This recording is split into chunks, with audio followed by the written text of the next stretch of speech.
વૈષ્ણવ ચોપનમાં કલ્યાણદાસ કલ્યાણદાસ જ્ઞાતે શ્રી માળી વાણિયા વૈષ્ણવ મોરચંદ ગામે નિવાસી હતા અને શ્રી ગોપેન્દ્રજીના અટંકા સેવક હતા. તેમને પ્રગટ સ્વરૂપનો ભર ઘણો જ હતો અને શ્રી ગોપેન્દ્રજી ભગવદીઓના હૃદયમાં બિરાજે છે. માટે આવા ભગવદી સ્વરૂપને મારે ઘેર પધરાવી સમાધાન કરું તો ઠીક એવો ભાવ સતત રહેતો.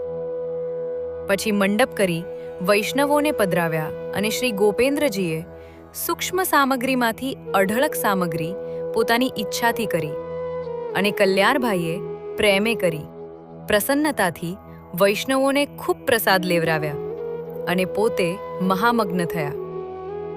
એઓ સદા ભગવદીનું જ ધ્યાન ધરતા. એ કલ્યાણદાસ એવા પરમ કૃપાપાત્ર ભગવદી હતા. તેમની વાર્તાનો પાર નથી. આવા કલ્યાણદાસજીને આપણા દંડવત પ્રણામ પહોંચે. જય શ્રી ગોપાલ.